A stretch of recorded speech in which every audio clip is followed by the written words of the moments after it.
Shrek, my diving of late has improved out of sight. And do you know why?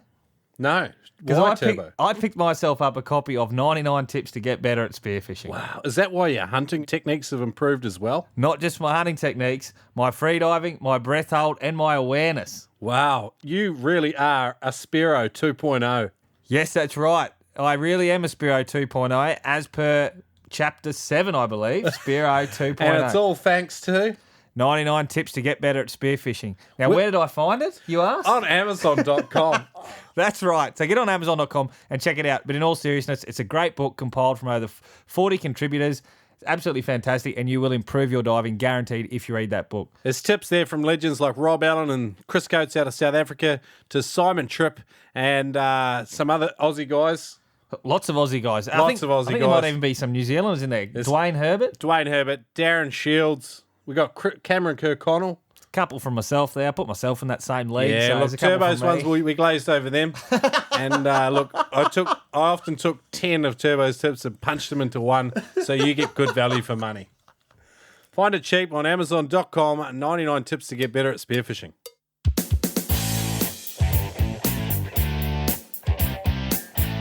G'day and welcome to today's episode of the Noob Spearo Podcast. Today we're speaking with Niall Cameron, all the way from South Africa. What was the town called? Cannon Rocks near Port Elizabeth. He's a bloody champion, this He's bloke. an absolute champion. He's a laugh. He's a long-time fan of the show as well. I'm going to throw that in. But no, today's episode is really, really fun. We talk about the White Mussel Cracker. It's a very interesting fish that we've always sort of thought we might like to go and have a shot at hunting one day. But before we get into it... There's also that bloody good story about the capsized boat. Oh, yes. Yeah. No, it's a cracker. His dud boat. Never buy a used boat off this man. Ever.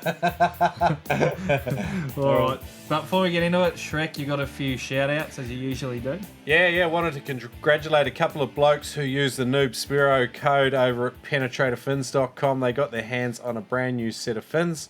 I don't know what designs they got, but congrats to Will and Jordan. So those guys saved themselves $20 over at Penetrator Fins by using the Noob Spearo code. Well done, fellas. You're on to it. And you'll be diving as well as me in no time. And another bloke, latest subscriber to the Noob Spearo floater newsletter, email newsletter. His name is Duck Gums or Duck Gamato. He says, "Hi, mates. Really love your podcast. Keep it going, guys. Your show's awesome." I believe he's in Indo. And...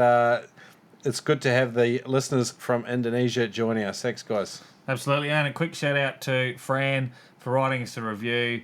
I've been badgering you for that review for a long time. Just thanks for we humouring love us. Podcast reviews, especially family best. and friends ones. Oh, they're the best. Thanks, Fran. All right, so let's get into today's episode with Niall Cameron. You're going to enjoy this one. Let's go. A White Mussel Cracker. Here we come.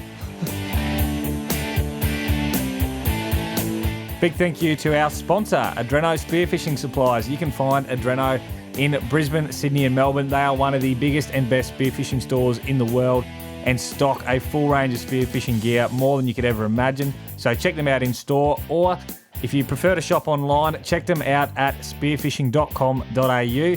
And do yourself a favour, at checkout, use the code Noob Spearo to save yourself $20 on all purchases over $200.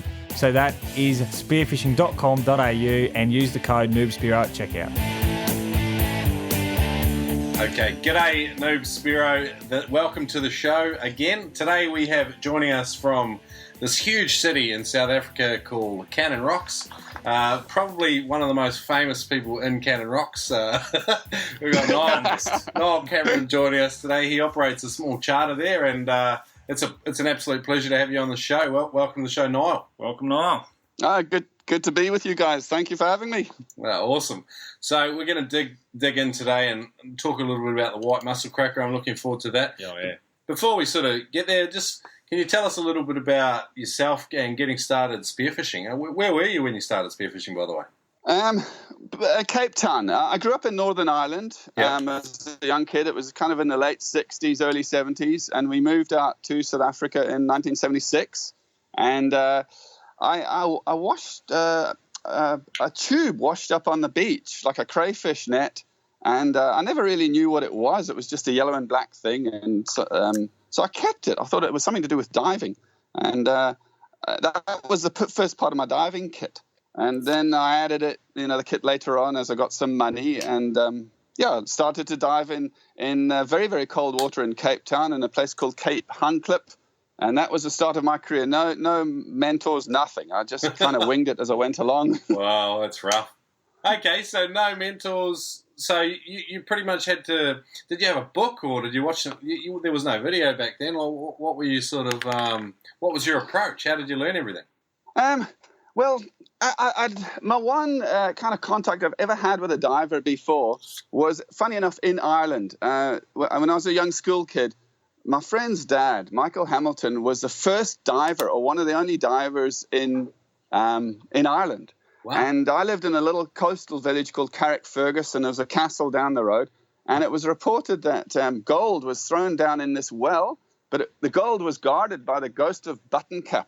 Of course it was. And so eventually, they plucked up the courage to go down the well and dive and see if there was some gold. And I remember as a young kid really being impacted by this. This is colour television was pretty new as well. But I remember seeing Michael Hamilton's dad. His name was Thor, and he had this black, big, thick wetsuit on with big yellow bands down the arms and down the legs.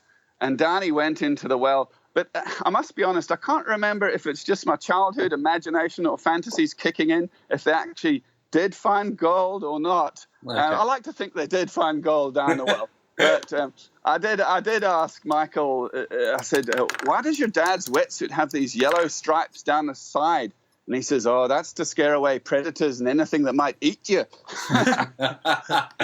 So that impacted me as a young kid. And then I remember saying to myself, I'm going to grow up and be a diver one day. So then when I moved to South Africa, I got, first the crayfish tube that washed up on the beach in the net.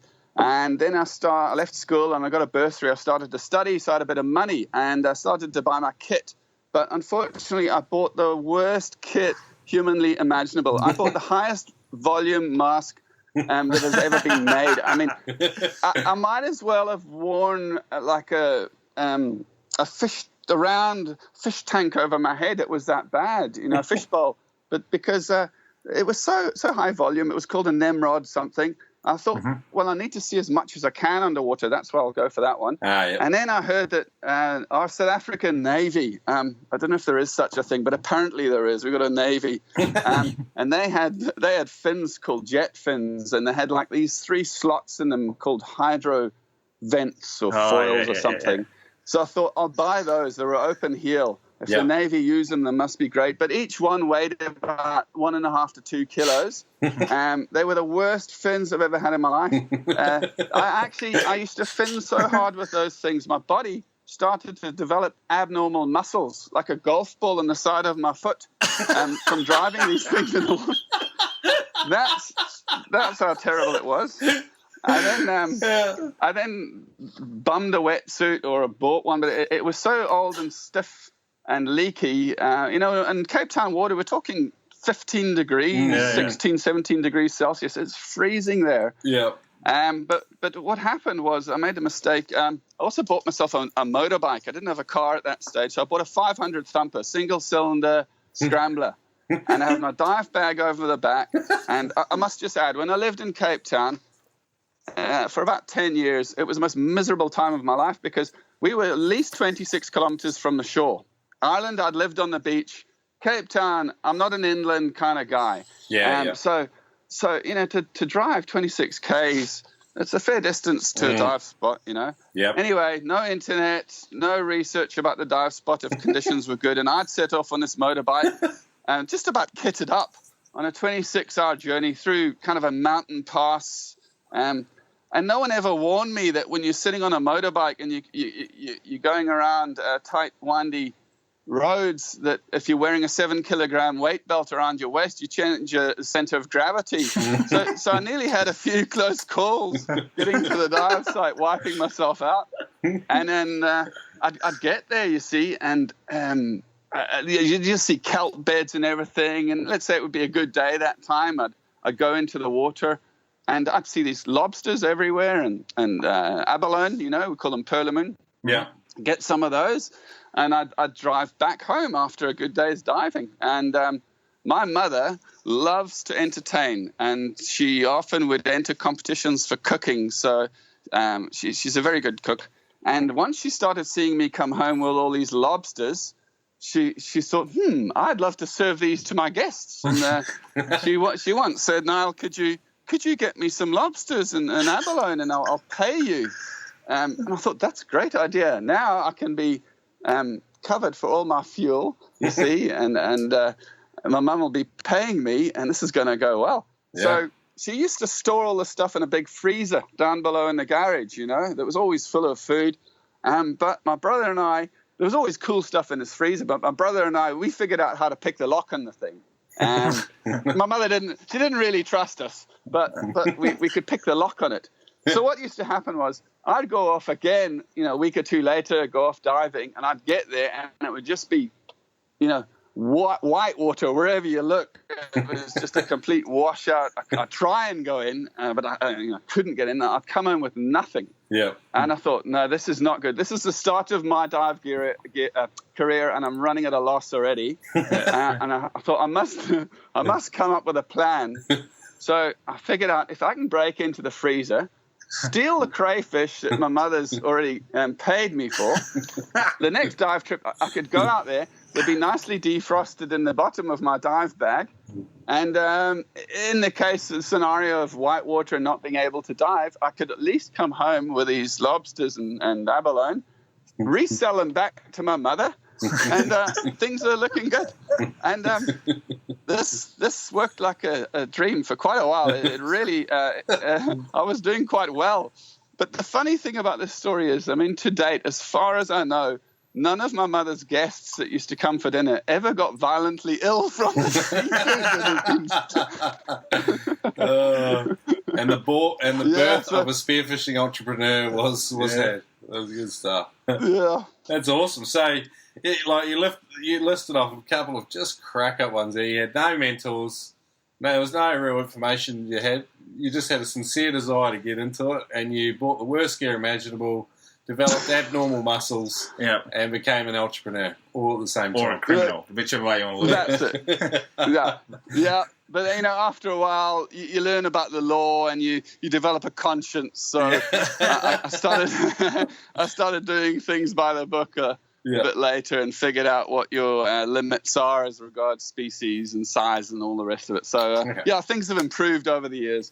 So, all right. So that probably sounds like it went on for a little while. When did you start making serious improvements and actually shooting fish? Probably once I got a boat. I think boat diving changed everything. I've noticed you often ask on the shows, what are the biggest things you're up against, diving. Yeah. For most of the Spearos. I'll be honest, most of the stuff I was up against was whitewater. I learned to dive through it, under it, over it, get 4 meters into it and 5 meters backwards in the stuff. No matter what the conditions threw at you, I kind of just would go for it. And, I think this is what's happened.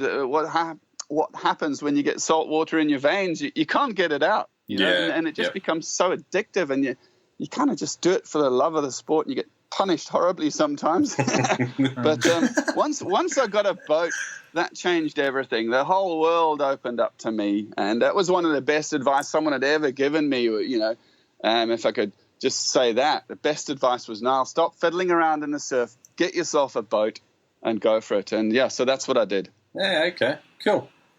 All right. Yeah. And when did you meet people to go diving with, and what did that look like? Did you meet some guys in Cape Town that also speared? Once you get a boat, you tend to have a lot of friends. Yeah, that's very true. But also the reality of that fact is, I don't know if you've noticed, when you get a boat, all your mates say, no, whenever you want to go out, just call me. I'm your man. I'll be ready if you ever need crew. And then the day or the night before you phone everyone, it's like, nah, my cat's sick. I've got to take it to the vet. And then it's this story and that story. So I actually ended up diving on my own. And I thought, no, I'm going to rig up my boat. I can launch it on myself, retrieve it on myself. I'll dive on my own, which is not very wise, But But I must just share a little story about diving on my own. I had this friend. I lived on the beachfront. I moved from Cape Town to a place called Port Elizabeth, and I went to study a little bit more because the army was trying to get hold of me at that stage for a year, and all my friends who'd been to the army said, "No, whatever you do, try and get out of it. Only way to get out of it is to be medically boarded or something, or go and study further." So I went to study further, and I had a good year just at lectures, and when the diving was good, I'd go studying. And I'd go diving. Sorry. So I had this eccentric friend I lived with, and we're still best friends today. His name's Mush Hyde. And I actually saw him the other day, and I verified the story that I got all the facts right, because I didn't want to exaggerate in any way. So this is the story as it is. And he had a single little boat, motor boat called Full On. It was about a 15-foot little skiff, flat deck thing. And I said, "Mush, can I borrow your boat? I want to go spearing." The conditions were beautiful. There was a little reef just off the road, and ironically, the reef was called Devil's Reef. Sneaky little reef. It's about 300 meters offshore, and it comes up from about 6 meters to maybe a meter pinnacle, And the yacht races would be in the bay in the deep keelies, and if a yacht skipper didn't know about this reef, you could take your big keel straight off on this reef. So I launched the boat in the morning. I go diving on my own the whole day. Had a brilliant time just spearfishing on my own. And I thought, I fancy this girl where I'm studying. This is Tess now, my wife.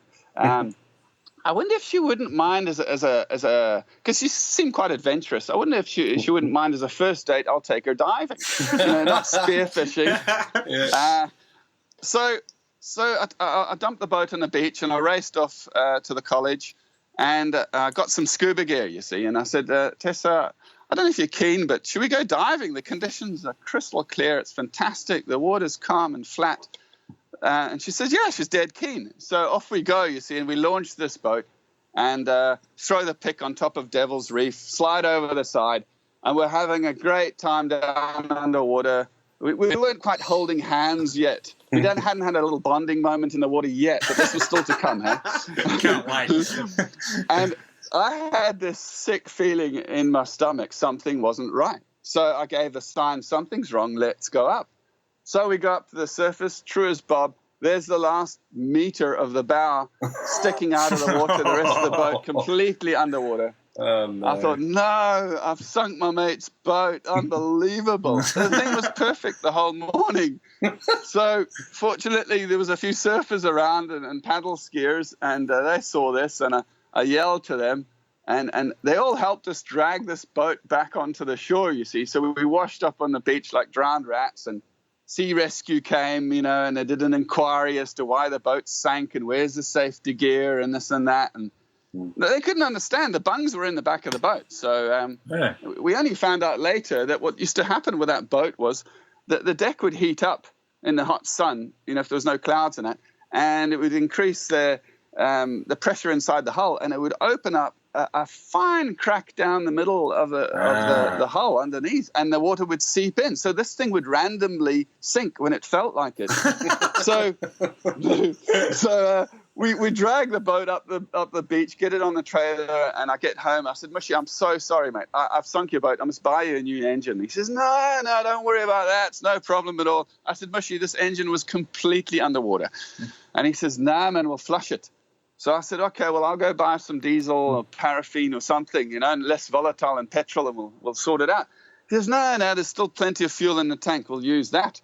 Now, this was a very hot day. He had a fair amount of chest hair on him, bodily hair. He had his shirt off. And so the next thing, the cowling's off the motor, the 2 spark plugs are out. And I said, "Mush, let's just flush it out, gently." And no, petrol's fine. So he's pumping this petrol down into the cylinders. So I thought, well, 2 HT spark leads are hanging off on the side near the block, I thought, well, he'll give a slow little pull, and get the water out that way. Not him. He gives this engine a pull like he was starting it on a cold winter's morning. And you just hear, woof, woof, woof, woof. And lo and behold, I promise you, I'm not exaggerating. It was about 1 meter flamethrowers just shot out of these cylinders, and it was like a purple flamethrower. It was the most incredible sight I've ever seen. And then it just turned into a big purple ball around the engine. And, of course, I thought this was hilarious. And I lost it laughing. I just dropped to the ground. I couldn't control myself. And I look up at Mush. He's got the fright of his life. He's singed all his chest hair. Every chest hair he had in his body is gone. Yeah. So this boat got sold. He sold it again, you see, and he sold it to one of our students in geology, and they were doing sand accumulation research on a local jetty called Hobie Beach. And that boat sunk a few times during the student's PhD research on him. He then sold the same boat to some guys that have a fishing shop called Alcock's Fishing, well-known guys, Chad Alcock. Yeah. And I'm in that fishing shop, it was a couple of years ago, and I see, in the Hall of Fame, every fishing shop's got good pictures in it. Yeah. I look up and I see a picture of this boat, and I recognize it. And I said to the guy, you see that boat over there in the wall you got there? I said, I know that boat. I could tell you a really cool story about that boat. And he says, you could tell me a cool story. He says, I could tell you a cool story too. Yeah. So we sunk the boat on the first date. We've been happily married ever since. Good stuff. And the boat carried on sinking for generations of people. Did nobody think to tell the next guy? It's freaking brilliant. Good story, man. Yeah. G'day guys, if you're new to spearfishing, I highly recommend listening to our episode Freediving for Spearfishing with Pete Ryder. Pete is an entrepreneur and an excellent freedive instructor, and he has come up with two great courses, the 10-metre freedive and the 5-minute freediver. I've used the 5-minute freediver to increase my bottom time, found it incredibly useful for my trip to the Coral Sea, and I cannot recommend it highly enough. His other course, the 10-metre freediver, is a great resource for those just starting out that literally want to get to 10 metres, and this course will help you learn proper breathing technique and some of the safety aspects associated with freediving. Use the code Noob Spearo to save 20% on all of Pete's courses. He's put together this deal just for listeners of the show. That's at howtofreedive.com. Use the code Noob Spearo. Guys, head on over to penetratorfins.com. They are proud sponsors of today's Noob Spearo podcast. We're happy to announce a code you can use to save yourself $20 on any blade purchase. That's right, save $20, pump in the code Noob Spearo at checkout, penetratorfins.com. Save yourself some dough on some fins and get yourself some of the best fins going with $25 flat rate international shipping and a full international warranty. Larry's the man. Thanks, Penetrator. All right, so next part of the show, maybe it involves mush and petrol again, I'm not sure, but could you share with us a story, the first memorable fish that you shot?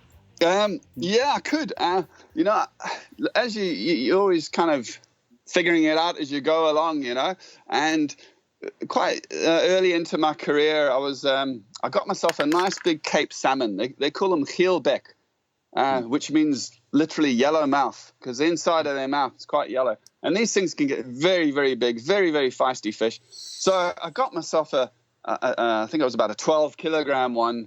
In those days, I didn't even weigh fish. I wasn't that much interested. I was just happy I got one. Mm-hmm. And I remember coming back on the beach, and I had a charter. And I wanted to take people out again. And it was just so tight with a time schedule that my friends were climbing off the boat, and then other guys were climbing on. So I thought, I don't want to be out at sea the whole day and have this big fish lying around the deck, So I phoned my wife, and I said, can you come down to the beach, please, and pick up a fish and just take it home and put it in the freezer? Now, I'd expect that she'd come down dressed for the occasion, with some proper attire to carry a fish back up the beach into the car. And she didn't. She arrives on the beach with this long, white, flowing dress, flapping in the breeze, this vision of loveliness walking down the beach. And I thought, no, this is not what I was planning, because it was a very, very heavy fish, and I knew she wouldn't be able to lift it. And there was this father and son standing on the beach. Now, at that stage, I'd got the clients on the boat, and we were just kind of hanging out in a little duck pond area on the beach where we go out to sea. And so I could hear what was being said by this by this this father and this son. And so Tess comes around, she grabs this fish, and she just drags it up the beach. One step at a time, drags it, takes another step, drags it. I thought, oh, this is hilarious. And I could hear the father say to the son, and he was Afrikaans, but he said, "Son, do you see that over there?" He says, "That's what you call a fish." And he goes, "Ya pa," which means yes, Dad. He says, "Son, you see that woman there? That's what you call a woman." So he goes, "Yeah, pa." So that was the first kind of big fish I got. Yeah. But the second good fish that I got was, once I was married, and there was a brother-in-law on the scene. His name's Russell, and we went on a little shore dive. I thought my shore diving days are over, but he talked me into this. And we'd kind of jog about 4 or 5 Ks down the beach. And there was a little blinder out at sea. It was about 200-300 meters out at sea. Yeah. And it breaks the surface. A lot of white water around it, you see. Very, very good for mussel cracker. It's not deep at all. It goes down to about 2 meters. So when you hunt mussel cracker, you kind of need to climb into the white water. You find a little gully. You swim out through the stuff. You wedge yourself down into the gully, and you just wait. Mussel cracker will push your breath to the limit. So you need to be nice and relaxed. Normally, you're completely stuffed from swimming through the white water, so it's a challenge to actually get relaxed, and then get down, and then you just wait. And if the fish are shoaling, they can come. It can be standing like at the side of a train station and watching a train come through. It can be one after another, and you don't know which one to shoot half the time because you're thinking, should I take this one, or is the next one going to be bigger, or Anyway, so I got myself one of my record fish there. It was a 20 kilogram or 19.8 big white mussel cracker. I mean, a monster of a thing. And I'll tell you a little story about those fish. Their facial plate on the side can be so tough and hard. There's stories of guys with proper guns shooting them with a spear, and they literally watch a spear hit them in the side of the head. The spear bounces out, and the fish just looks at them and swims off slowly. That's how tough these things are. Yeah. So I got my mussel cracker, and I was thrilled. And now Russell, my brother-in-law, he's got himself a new spear gun and a fancy new wetsuit. And he shot himself one as well. Not as big as mine, but he got one. And we're swimming on the seaward side of this blinder. And the next thing, he's got a float. We've both got floats, and the fish are on a stringer. Yep. Next thing, he's getting dragged over this reef. Now, there's only 2 things that can drag you over a blinder. One is that the white water has got your fish on your float, and it's just the water pressure pulling you over, or something's grabbed your fish and is swimming off with it. Yeah. And Russell thought, this is a bit unusual. He's getting dragged and dragged and dragged. It's not relenting. It could only be a shark, you see. Yeah. So he shouts to me. He says, "Niall, I'm getting pulled." And then I knew straight away, all right, there's a shark. So we're in for a good fight now. And Russell was determined not to lose his spear gun or anything. So he was hanging on for dear life. Literally, this shark swam between the blinder and the seaside. It dragged him right over the blinder. And, of course, being a shallow water blinder, it was covered in mussels, completely lacerated his wetsuit. He was finished. But, the nice story is, I swam up to the thing, and I can't remember what I did to get rid of the shark. I think it moved off when I got there or got closer. I just yanked the thing out of the shark's mouth, and we got the fish back. And there was a huge big chunk out of the side of the fish. And then, so we had a cool story to tell, We walked back to the car park about 4 or 5 kilometers with our kit. And at that time, there was some university students from mixology down on the beach doing some research, and they saw this. Yeah. And they pulled out a tape measure and measured the width of the jaw. And, unmistakable. That was taken by a great white of at least 3 meters in length. Oh, wow. Holy moly. So, with those white mussel cracker, do you find them, is it Daga salmon in similar sort of conditions? Dogger salmon. Dogger? Yeah, Dagger salmon. Dagger salmon is like a big cod. And, I'm not too sure, I'll be honest. I've been trying to figure out fish and conditions for a long, long time. And a lot of guys have scientific approaches on it. And I don't poo-poo that kind of thing. But for fish and to figure out if the mussel cracker is shoaling or the cob there or not or this and that, I think to try and figure out fish, it's like trying to understand the mind of a woman. It's a deep and mysterious thing.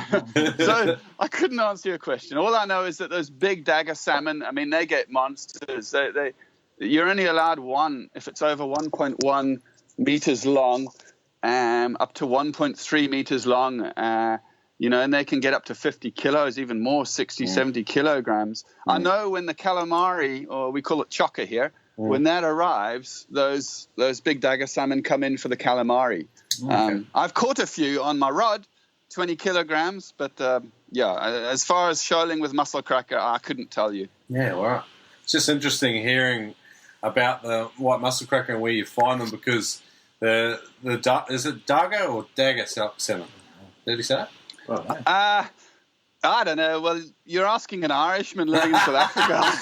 All right, so the dagger salmon, they look like our Australian mulloway or the jewfish. Oh, yeah, very similar. Yeah.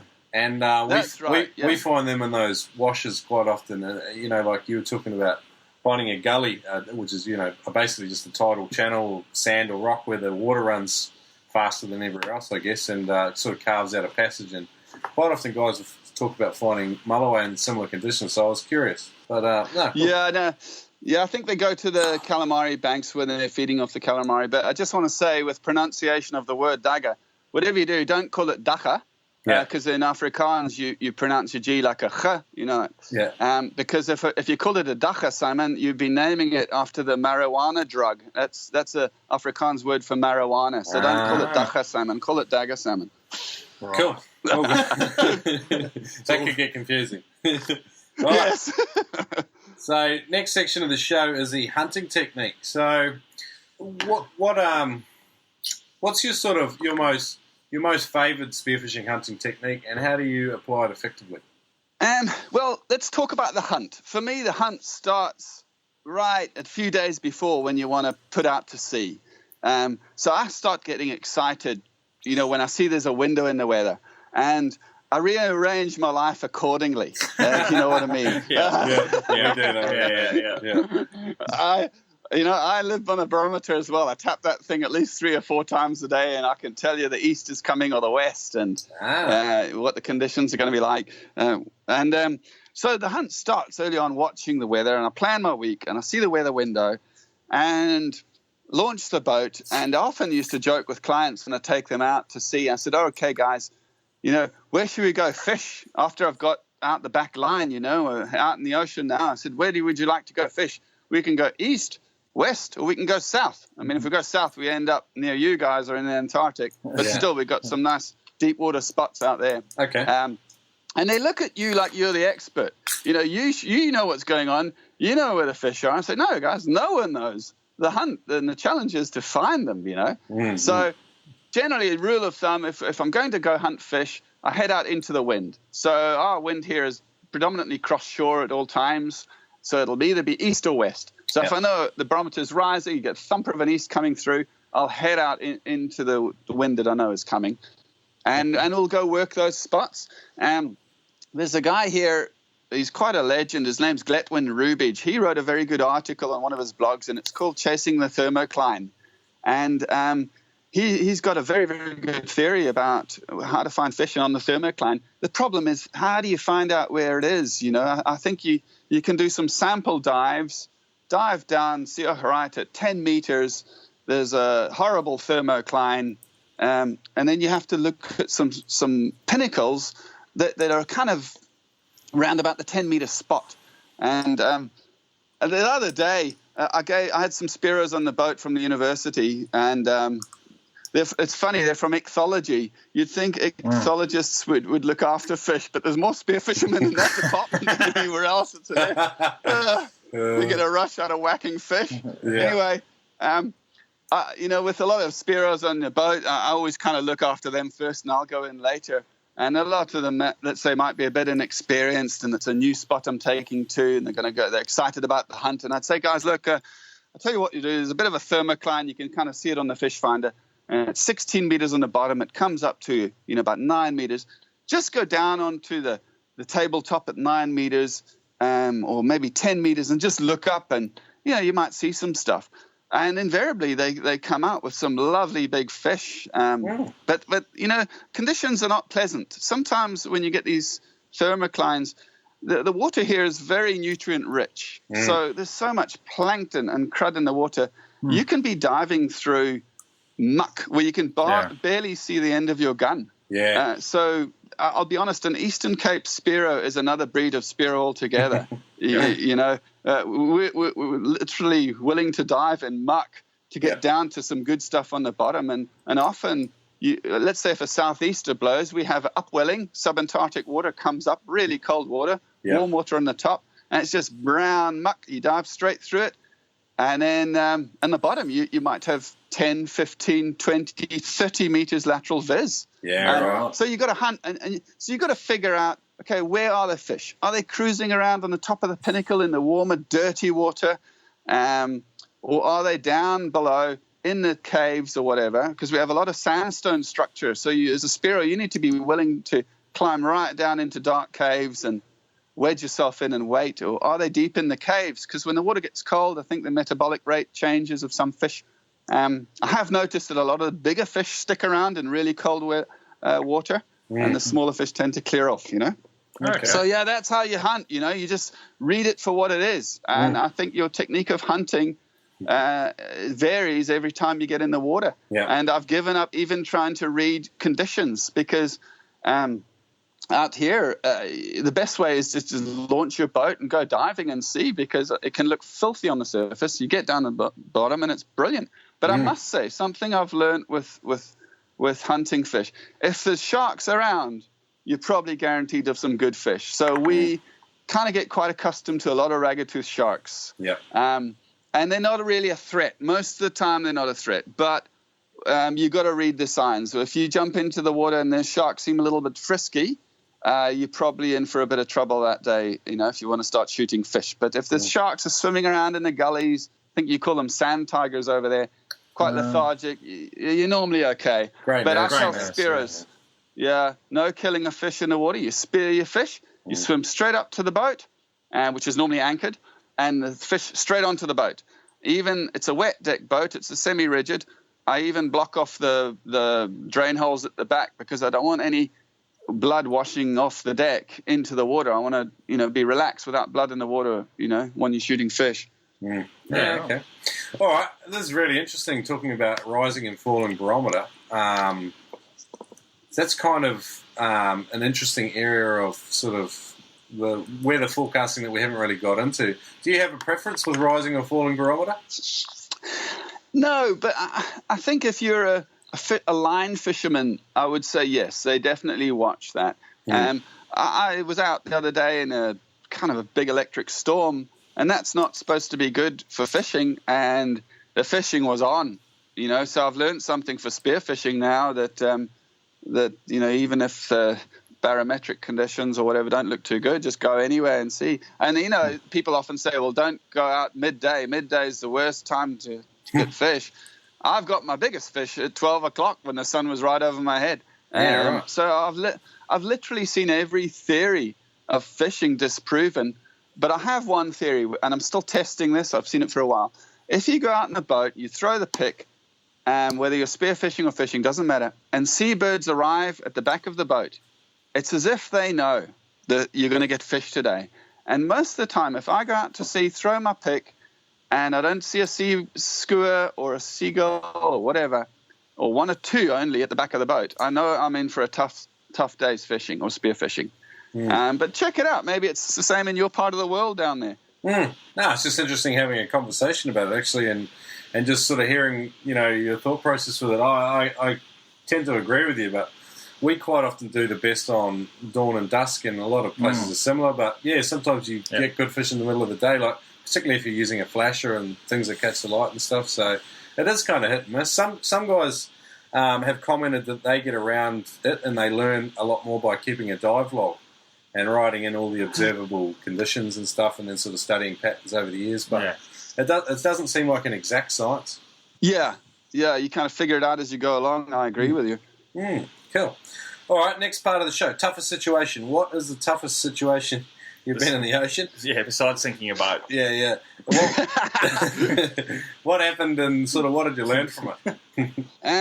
Well, I'm still emotionally scarred from most of the things that have happened. I'm getting over them. I think, that story with Russell getting dragged over the rock, that was a tough one. But toughest situations, I've had a few. One of them was actually quite hilarious, but we were diving in Sodwana up in Zululand, and that area is a marine reserve, and you get a 2-mile reef, you get a 5-mile reef, 7-mile and 9-mile from the launch site. So, and these reefs are kind of just parallel to the coast. So if you want to go to 9-mile, it's either a 9-mile run along the beach in a 4x4 vehicle or 9 miles on your boat. And I had my mum-in-law with me at that stage and my brother-in-law. And we said, yeah, we'd like to go out spearfishing off 9-mile reef. Now, because it's a reserve, you're only allowed to shoot gamies, So we're going to go hunt some wahoo or something like that. And I'm just grateful that day we shot nothing. I really am grateful because of, you'll see what happened with the story. And so we said to my mother-in-law, all right, Mozambique is a big, up that area of the coast, Zululand, big tidal variation. It's literally 4 meters between high and low tide, or it's huge. So you often have this steep incline on the beach, and then the 4x4, if you're at high tide, you're driving through very loose sand dunes, and obviously low tide, it's a lovely hard surface to drive on. So we head out at the low tide, get there, no problem. And there's a little bit of confusion still to this day about who got the time wrong with the whole thing, the agreement. But Russell and I said, we'll be 2 hours, just wait for us, and then we'll drive back together. So off we go into the water, and we were probably swimming out maybe about, wasn't quite a mile, but it was a fair swim.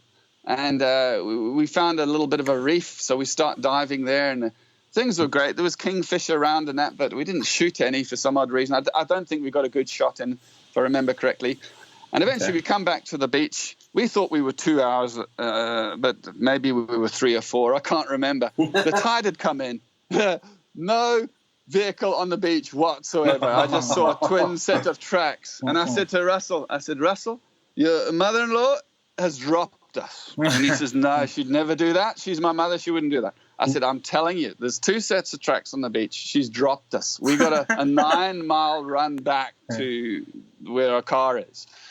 And he wouldn't believe it. I said, well, let's strip off, bury our gear in the sand dunes here. We'll come out another day and go and fetch it, if you're going to remember which sand dune we buried it under, and we'll run back. So we did this. We buried all our stuff, and we just start this jog. And as we're starting to jog back, you hear this. And I said, Russell, you hear that sound? That is a chopper, and I bet you it's coming to rescue us. He says, no. I said, I'll put money on it. Next thing, this chopper comes over the horizon and does a kind of circle around us. And the door flies open at the back of the chopper. And it had all this like rescue, stuff on the side and 911 or whatever it was. I can't remember. Yeah. And this thing lands, you see, and the sand's kicking up everywhere. And the flight engineer runs out to us and he says, hey, are you the 2 divers lost at sea? And I look at him and said, no, we're the 2 divers walking 9 miles back to where we left. He says, well, good enough. Get in.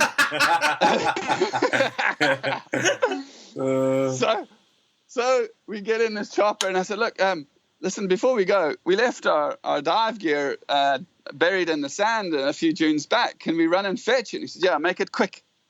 So we run off and go get our dive gear, and our guns were so long, they were 1.3 guns, and so they couldn't close the doors in the back of the chopper. So we loaded all in, and that's why I said, thank goodness we had no fish, otherwise we'd have some smelly fish flapping around the back of this chopper as well. And we take off, you see. But I couldn't relax. I must just describe this area. It is like National Geographic, pristine. You look to the left, you've got marine park, whale sharks, you name it, dolphins waving at you as you fly by. You look to the right, you've got hippos and crocs and wetlands and bird life. I mean, it's just National Geographic stuff, So this should have been the flip of a lifetime, And I couldn't relax. So I tapped the flight engineer on his shoulder and I said, listen, I have to ask you, how much is this costing us? Because if it's going to be an arm and a leg, I'd rather take the 9-mile run back. And he says, well, normally, a heck of a lot. So I said, what do you mean normally? Are you like running a 2-for-1 special on rescues today? And he says, no. Fortunately, we need the hours for training for rescue scenarios. And you guys, supposedly being lost at sea, have presented the perfect rescue situation for us. So just sit back and enjoy the trip, you know. And yeah, it was just right, wonderful. We fly back, and as we were coming down to land near the kind of car park area, the crowd had gathered. There was probably about 60 to 80 people gathered, you know, because this is a big thing going down. And have they found the 2 divers lost at sea? And so we land, and me and Russell climb out with our kit, and there's my poor mother-in-law. She's like in a heap, all red, puffy eyes from crying. It was shocking.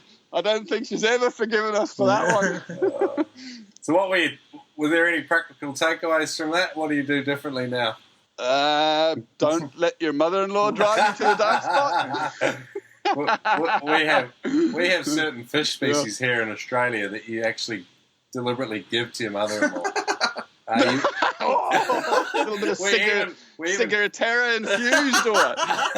We even call them mother-in-law fish. You're kidding. No, it's good. Yeah. It's good. Feel the love. So yeah, I got another tough situation, I can tell you. I've just recently returned from a trip to Ascension Island, and it was such a privilege to dive with. We saw the Aussie guys there, Rob Torelli, I think it was, and Adreno, Tim, yeah. Tim. And it was lovely just seeing the Aussies there, and there was a Kiwi couple as well, big names. There was a girl who kind of got the ladies' record for tuna. So we're at Ascension Island, and I was sponsored for this trip by a good friend called Chris Dillon, and it's quite a tough situation happened on my turn because, you know, with those big tuna you hunt, you're only allowed one that's over 100 kilograms just for, you know, conservation sake, which is a good thing. Okay. And it was kind of day 6 or something into our 9-day stay there, and I was the last guy, you know, to get my tuna because I just said, no, you guys get yours first. And the moment we jumped into the water that day, and it's kind of about 100 meters deep, I think it was, you could see the Galapagos sharks were there, and they were frisky. We hadn't even started chumming yet, and a shark had arrived. Oh, wow. And I still said to the guys, let's be careful. These sharks are frisky. We could be in for some trouble. And, you know, the Galapagos sharks, I don't think they're really a threat. But it's learned behavior. They're learning that Spearos are getting in the water, they're chumming. You know, so I think in future the guys have to watch them a little bit. They're starting to get very close, and you just kind of prod them away or gently nudge them away with the back of your gun. But so anyway, we're in the water and we're working well as a team, and I think that's the secret to getting a good tuna is you know, with your team, one guy chums and he's watching the sharks, and we have one guy, Chris was on shark duty that day, and he'd watch the sharks. You know, and if there's 3 guys in the water, you got 3 sets of eyes, and you can handle 3 sharks. Yeah. But when 6 sharks arrive, you know, that's actually getting silly. Yeah. And anyway, this big tuna comes in, and we could see it was a big boy because its sickles came right the way back to its back fin, tail fin, you know, nearly touching the fin. So you know you're talking 120, 130 kilos. And just to put something straight, I'm not in a glory club. For me, you know, to shoot these tuna, I'll be honest, it's quite easy. It takes a lot of money in terms of buying lots of chum. It takes a lot of patience because of the weight, you know. And Chris and I chatted about this, and he says, you must tell the noob guys about what it's like. And I could only describe it. The weight and the patience is like the scene from Braveheart in the movie when Mel Gibson was saying he was saying, hold, and then you get to you know, and then you get to whack the English. You know?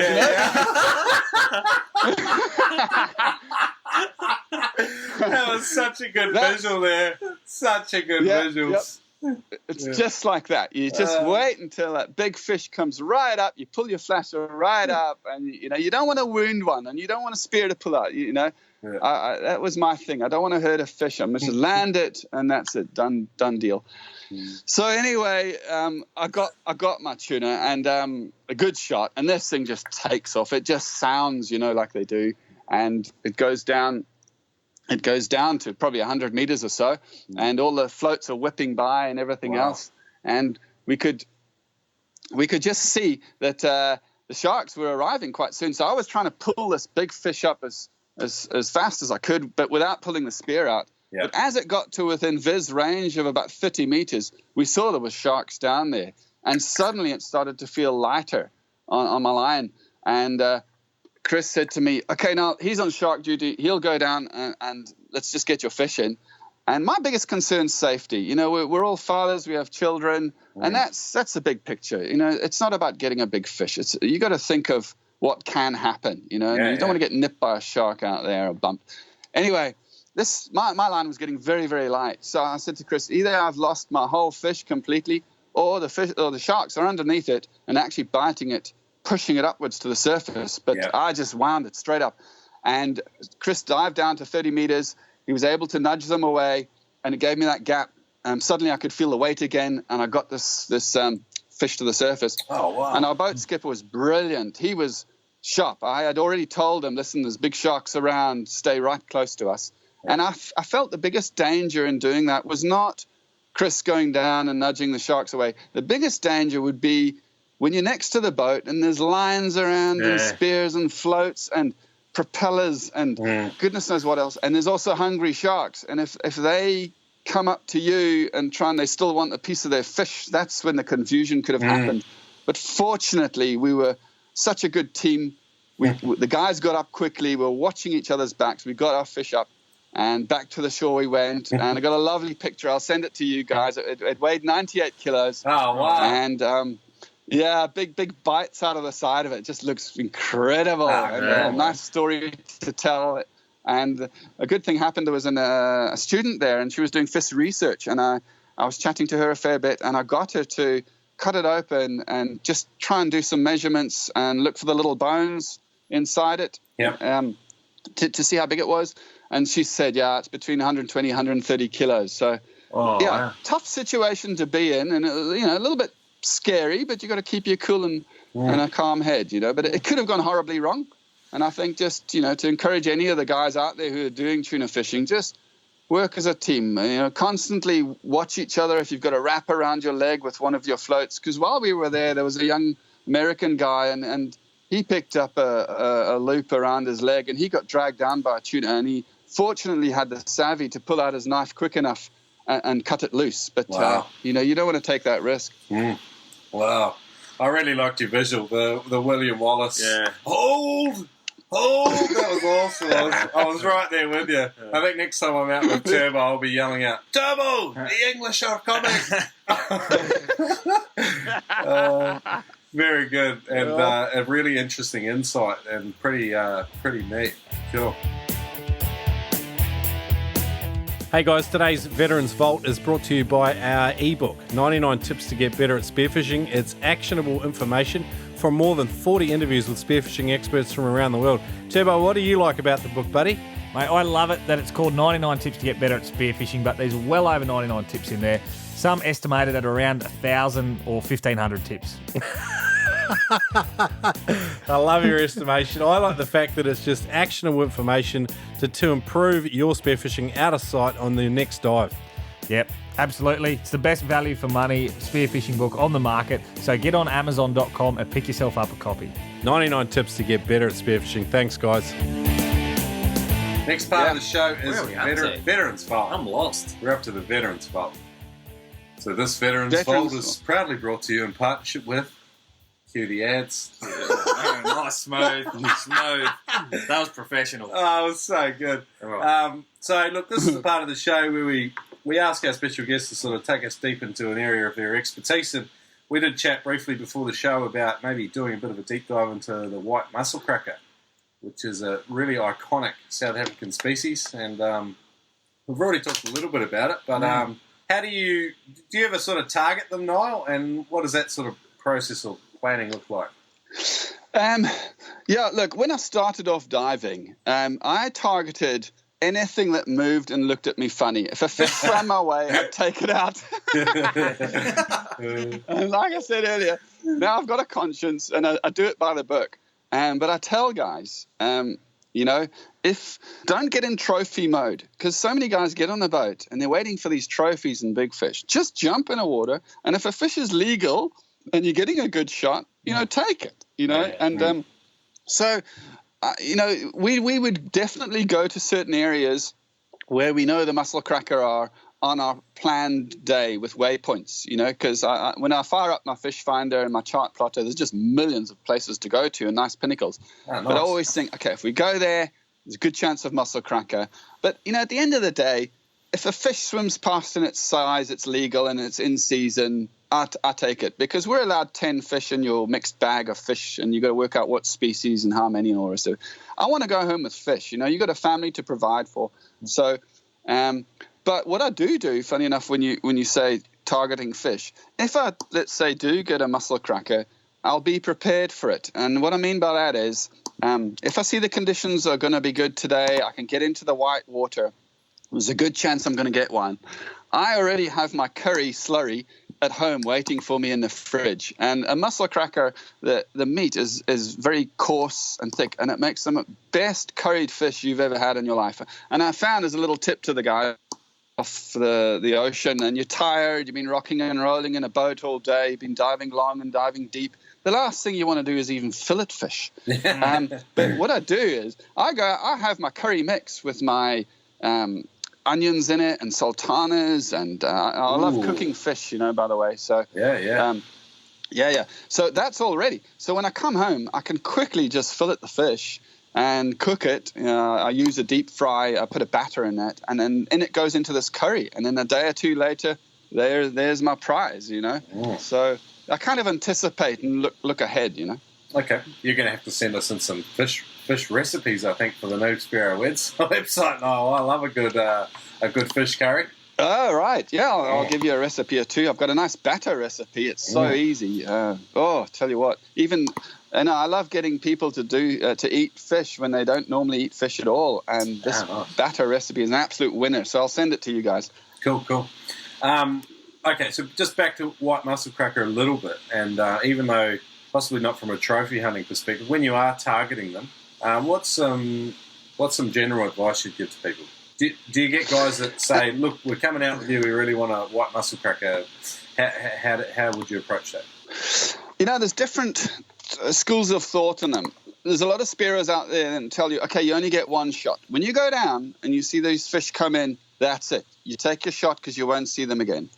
I've seen fish in stupid moods that literally swim in front of your spear and say, shoot me. And literally you do. Yeah, you love those. Me too. Sometimes. And here's a weird thing. You shoot one of those, and then it's all his buddies sit and watch. They don't even clear off. You go up and land it, and then you go down and the buddies are still waiting, and they want to be shot as well. I mean, I've literally seen that. It's the best. But it doesn't happen much at all. But sometimes the fish are easily spooked. And I think if you can get really quiet, I think the secret is just getting quiet, relaxing on the water. Having a dive watch is brilliant. Especially, I think one of the guys on the show was saying at least 3 minutes on the surface. I'm doing that all the time now. At least 3 minutes on the surface. And a good 20 seconds on the bottom, like turbo. No, I'm just kidding. That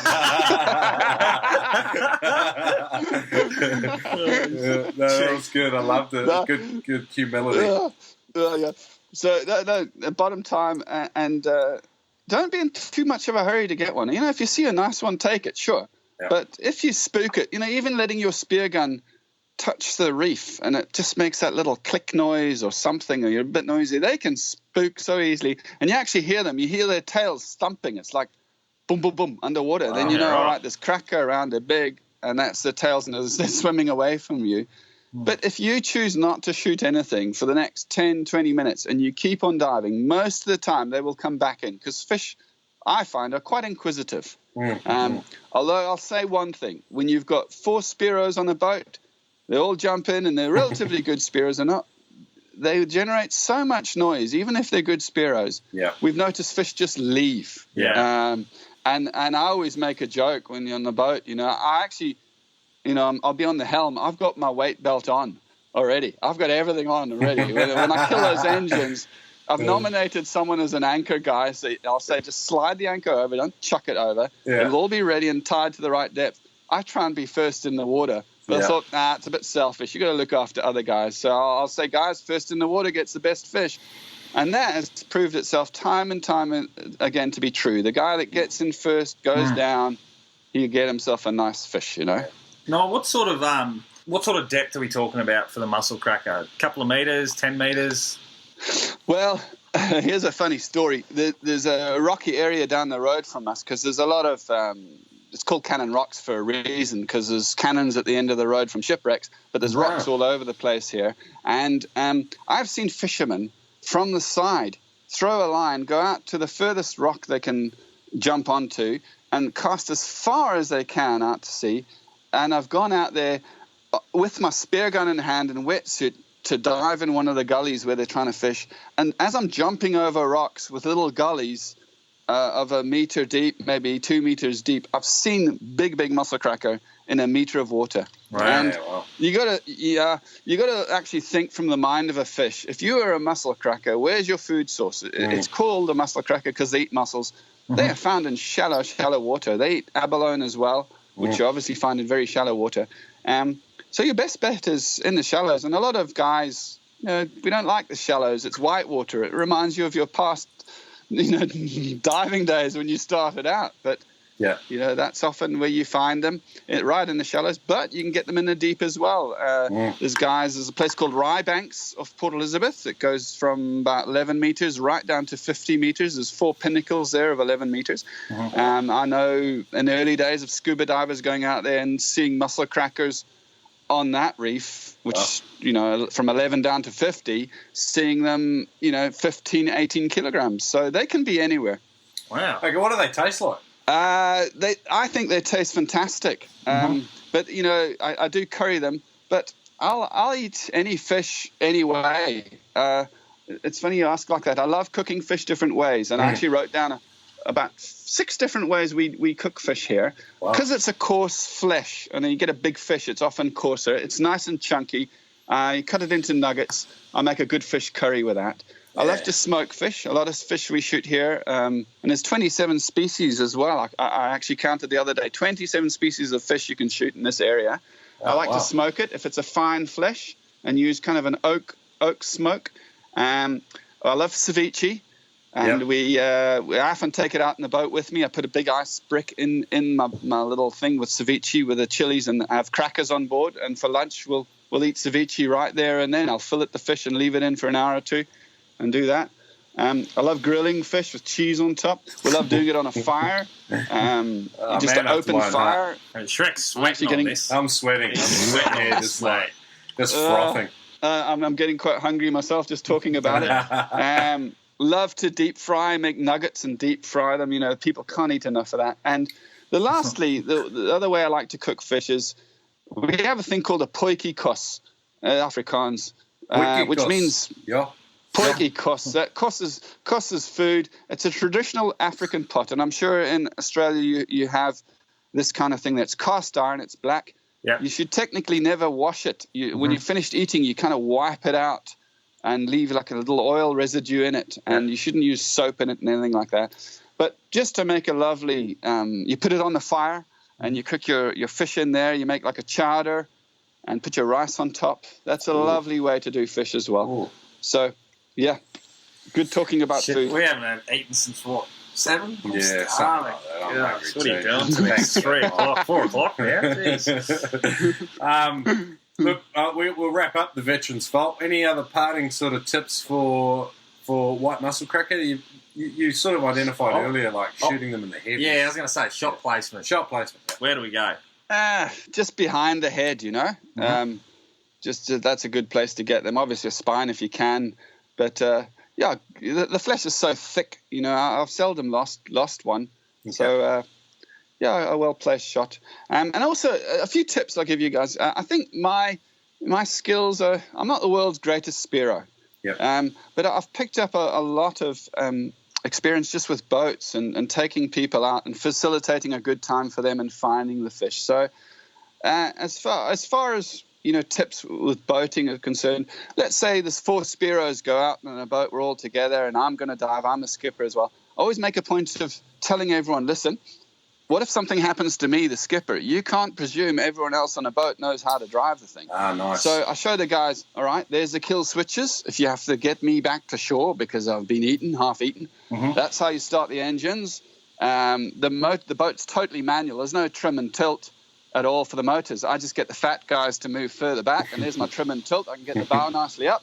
If you hit the beach at speed, the motors, there's the clips. You must have these clips down. The motors will release, otherwise they'll rip your transom off. I'll do that. I tell the guys, listen, where I stash my car keys, I with my Land Rover, I hide them up in the Land Rover. So if for some reason you have to drive me somewhere, that's where the car keys will be. Yeah. I also keep, for the sake of a lost diver, or even lost equipment. We had a guy lose a spear gun the other day, and we found it. I keep a drop buoy on the boat with a nice weight. Okay. And the moment something happens, I've never lost a diver at sea, but I'm prepared. You never know. I'm able to drop a weight in a buoy and mark the spot. Yeah, right. I also, with GPSs, a lot of guys don't take the time to read the book fully in the instructional manual. And today's GPSs are fantastic. And I encourage them, keep a track on. And a GPS track, like if you're using a Lawrence, you have to say track, new file, make it whatever color you want, and it keeps record of where you are. Because in the event of you losing a diver, you've always got your GPS, and you can see exactly within a couple of meters, this is the spot where we lost this guy. So just for safety, you have to be aware, you have to look out for the other guys. And I've also learned over the years, don't take people's word for it. People will look you in the eye and tell you one thing about their experience and be something else completely. So I've learned not to take people for their word and just kind of read people on the boat. You can get people who step on the boat, and the moment they step on your boat, they're at ease, and you can see, all right, this guy is at home. He's going to be fine on the water today. Other guys, you can see, it's too much fear mixed with adrenaline, and you've got to watch those guys. Yeah. Wow, that was really, really good. There was heaps of good practical stuff in there. Oh, well, good stuff. Yeah. All right, let's change pace. Again. Yeah, we've changed pace like 5 times. Where are we at? I keep all I do is sit here listening, and I haven't even read where we're up to. Where are we up to? This is normal turbo stuff, by the way, Noel. Yeah, I saw something shiny went past the window, mate. I got distracted. Hang on. It's one of his girlfriends texting him. Oh, get out of it. Just reading fan mail flat out. That's what I was doing. Next part is the show is the funniest thing. What's one of the funniest experiences you've had out on the water, Niall? And tell us about that. Well, I love to have good fun out on the water and crack some jokes, and I love a good story. And I often get told or rebuked by some close friends, now stop clowning around and let's focus on the fish. But I think I had a good friend when I worked at the university for a few years, and he was a Spearo, John Elliott, and he hand-built a boat, typical Spearo's boat, wet deck, very low gunnels, 16-foot long, hand-built, and we'd often after work go out and to Port Elizabeth area and go hunt yellowtail in the whitewater there, or mussel cracker. Yeah. And obviously, like you said earlier, have some friends hanging around you and want to kind of join you. And I said, look, I've got this friend, his name's Peter. He's so gullible, John. He wants to come diving with us. He's dead keen. He's got his kit, but let's just set him up because we'll have some fun with him today. And he says, all right. So now, before we go diving, we'll always pop our diving drugs. Now, diving drugs are Sudafeds or Zyrtec or any nasal decongestion stuff, and you pump yourself full of these things and you're good to go, you see. In fact, I start popping these things the night before just so I make sure I've got no nasal problems, equalizing. Yeah. So I said, let's pop our tablets in front of Peter when he arrives in the car park, And he is going to ask us, make sure he sees us, he is going to ask us, what are you guys taking? And I said, don't worry about it. I'm just going to take it from there. And I said, and John, when we get out to Thunderbolt Reef, the whole trip there, it's 3 miles or whatever, just be breathing up the whole time. So, when you arrive and throw the pick, you are so breathed up and ready to dive down. Your first dive is going to be a long, long dive. That's very important. Yeah. And he also, so Peter arrives and we're on the beach and we're kitting up and loading up the boat and this and that. And I pass the tablets to John. I said, John, do you want some? He says, yeah, please, at least 2, eh? So okay. So I said, all right, I'll take 2 as well. And I still said to John, when we take these tablets, act like, drink them without water, but like you really get a hit, when you're taking these things. So we did. We threw our head back and popped them. And Peter's eyes are getting big and he's watching us. And he says, what are you guys taking? Yeah. So I said, well, these are diving drugs, Pete. I don't know if I should have told you this. He says, what do they do? So I said, well, we call them BTPs. And they actually release oxygen into your blood. So when you go down, you're just like a machine. It's absolutely incredible. So I said, do you want some? So he goes, no, don't do drugs. Sorry, no, I don't do drugs. I'm sorry, I draw the line there. I said, okay, each to their own, Peter. That's fine. So out we go, out to sea. And we throw the pick as planned. It was about 14 meters and John and I had breathed up. Now Peter's watching us, because he's obviously very inquisitive. Yeah. And I still said to John, when you go down, make sure that we stay down as long as humanly possible and shoot a fish. And when you come up, don't sort of go with your snorkel gasping for air. Just sort of go puff, like you're not desperate for air. Yeah. All right. So down we go. And we do our dive. And we come up a minute and a half later or whatever it was, minute 40. Yeah. And we do this little puff on the surface, and Peter's like still sitting on the boat watching us. He says, "Man, those tablets really work. Can I get those?" So did he want some after that, or was he just thoroughly impressed and you kept away? Did you keep up the story? No, he didn't want any. Still, they didn't risk it. But he had a good time diving. So good stuff. It all worked out well in the end. Nice. So it was one of the funniest things I've had out there. That's good. I think I might use the BTPs. I must say another quick. Is there time for another quick fun story? Yeah, far away. Yeah, my brother-in-law and I don't know if we, talked about this or we actually did it, but we always maintain there's 3 types of people in life. There are those like ourselves that will never vomit, because I know you guys like a good vomiting story. Oh, yeah. Never, ever vomit. Just got an iron stomach. No matter what the ocean throws at you, it won't happen. Yeah. There are those in life who are on the edge. Yeah. And those kind of people, they've got to the beach and there's so much excitement built up on them. Before you're launching the boat, you just say, excuse me, please, can you wait? And they run off to the dunes and go and quickly vomit there and then, and they're vomiting before they stepped on the boat.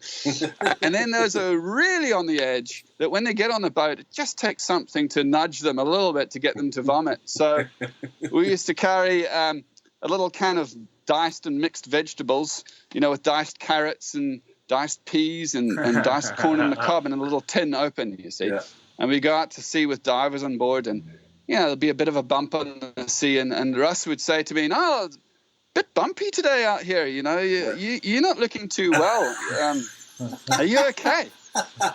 So and that would be my cue, you see. Yeah, so I would go down behind the console and take a mouthful of this stuff. But before I do, I'd say, Russ, I'm feeling a bit green, This is awful sea, And then you look at the other divers and they're really feeling bad.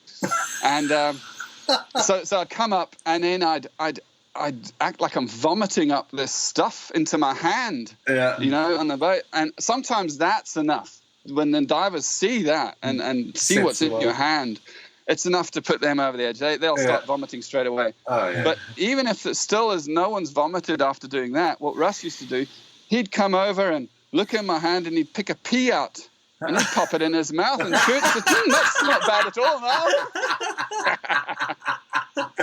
That is gold. That is gold. Yeah, that's a bad one. You're giving us 2 stories that I want to try now. Good stuff.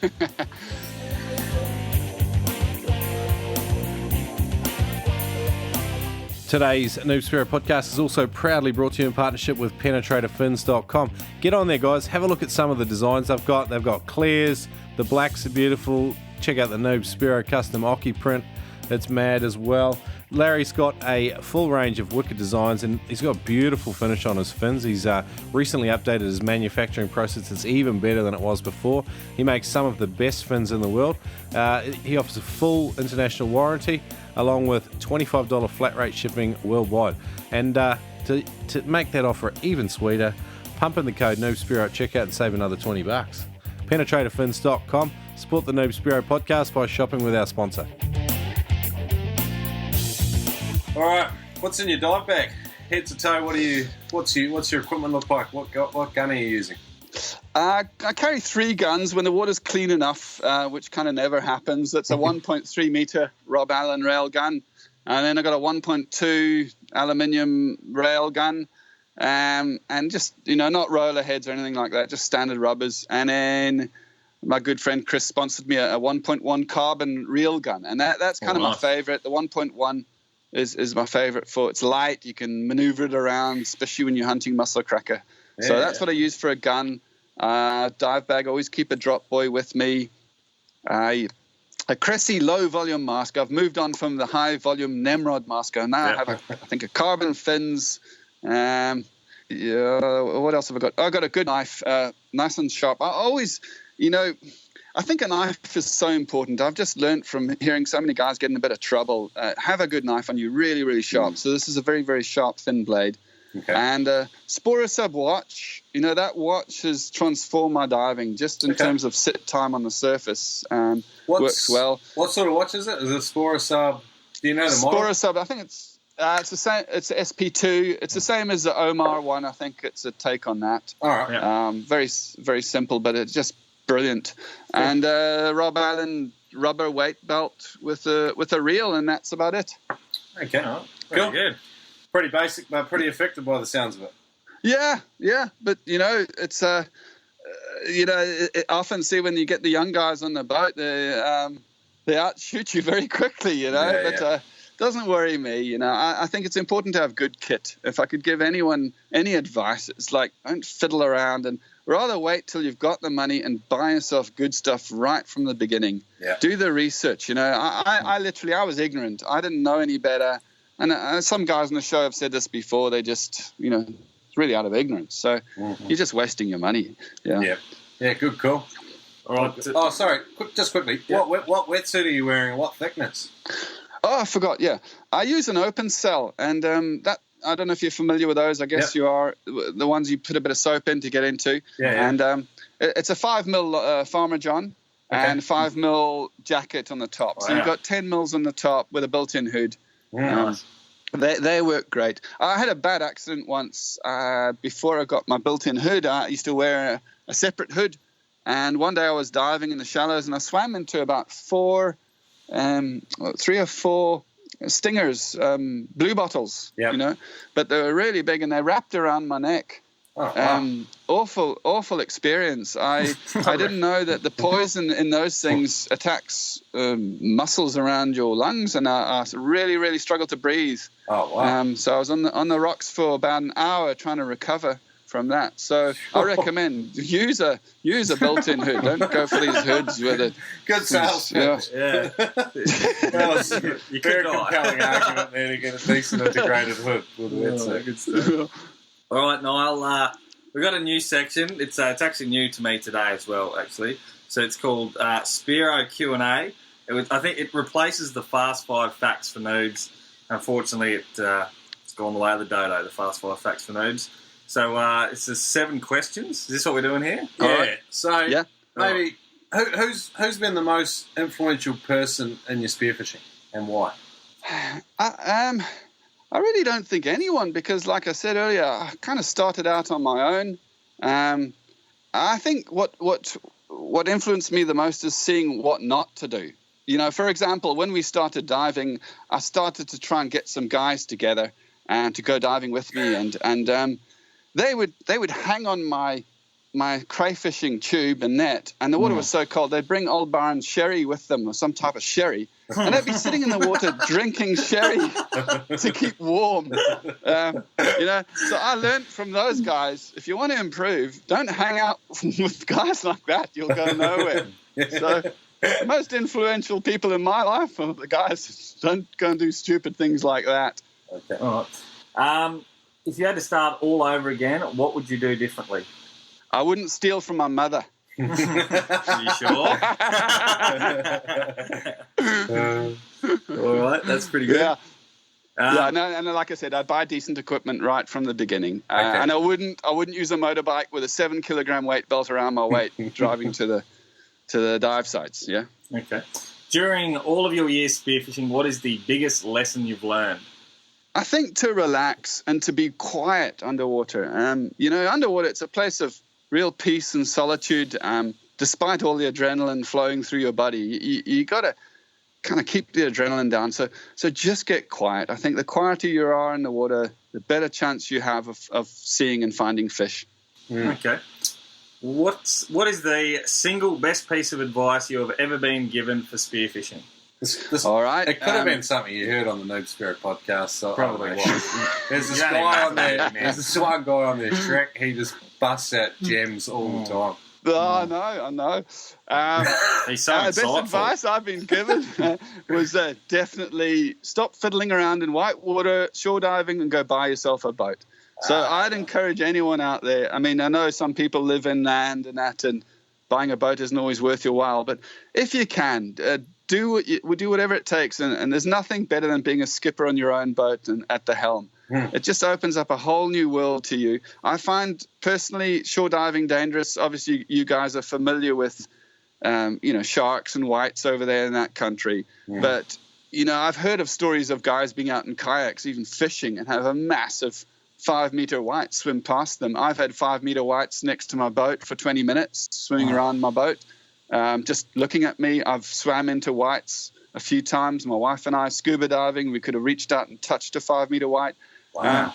I always think, if you're shore diving and they can come through that area, you got a long way back to the shore. Whereas on a boat, it's just jump on the boat and that's it. You're pretty safe up there. So buy a boat, If you're thinking of getting a boat, you don't always need lots of money either. Just, make friends with guys at boat yards and try and bum what you can. And most mariners are only too willing to help you to put something together for you to get you out floating on the ocean, Cool. I just realised we're going to have to get a boat sponsor for this episode. Thanks for that, Niall.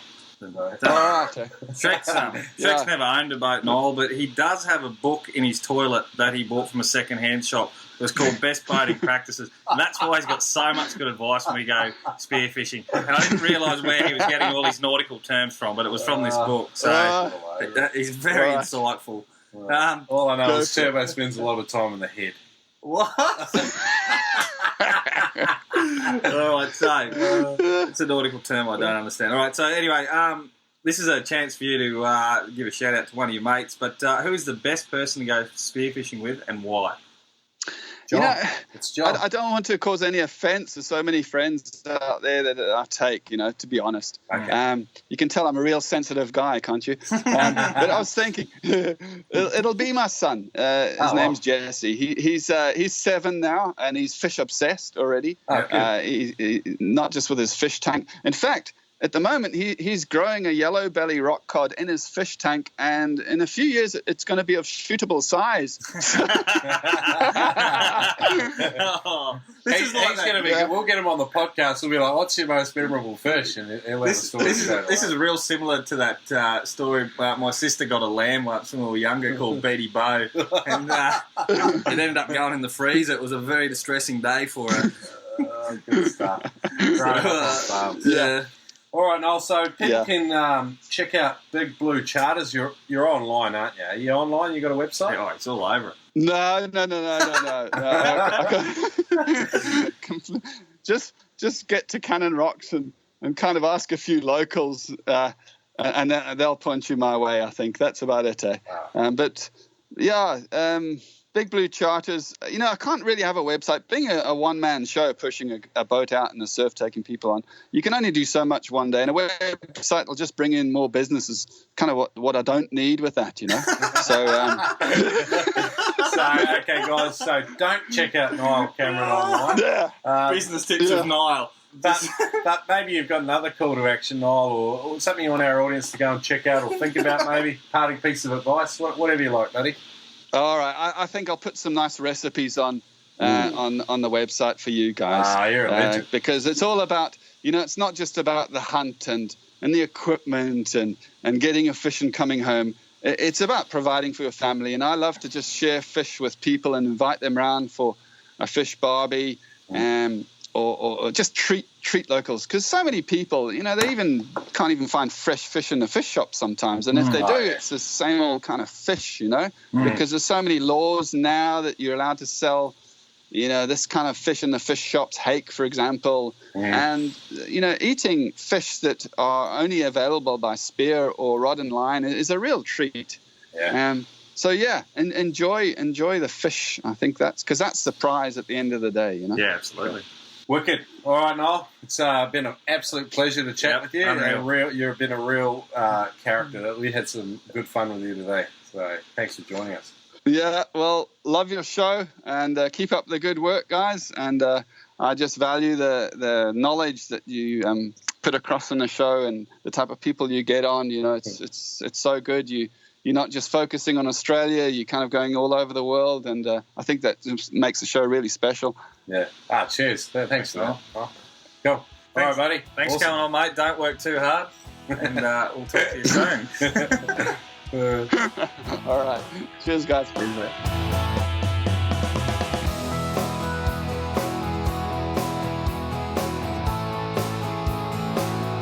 Hey guys, thanks for listening to today's Noob Spearo Podcast.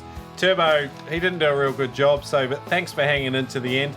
Look, next week's going to be much better. We head back over to New Zealand to talk to one of my countrymen, Nat Davey. He's a bloody legend.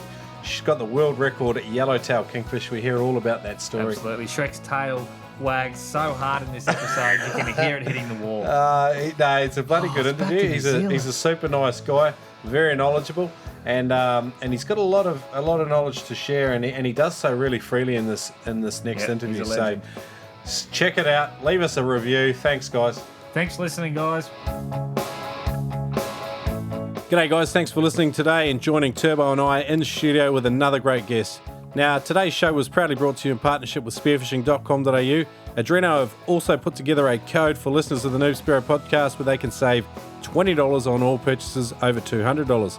That's right, punch in the code Noob Spearo when you buy your next spear gun or wetsuit at spearfishing.com.au and save yourself $20. It's a no-brainer. Shop with our sponsors Adreno at spearfishing.com.au and support the Noob Spearo Podcast. Thanks for listening to today's episode. It's been a cracker. We always love bringing these to you. But Shrek, you got a couple of things on your mind. Shalom, Turbo. Yep, I would love it if people would head over to noobspearo.com and sign on to the Floater email newsletter. It's our monthly release that gives you details. Monthly release, the Floater. So bad. It gives a bit of a quick update on what's happening on the blog and in Noob Spearo's world. And you also get a couple of bonuses when you sign up. You get the Dive Day checklist and 10 tips to become a better Spearo. You got to get that Dive Day checklist. It's got a photoshopped image of Shrek on it. We've pulled in his guts a bit, made him, and he's put out his shoulders a bit. We actually paid for that. Mine's hanging over my bed head. I look at it every morning when I get up. You got to get yourself a copy of it. That's the only way I start my day. Thanks for listening and putting up with us today, guys. Talk to you in another fortnight. See ya. See ya.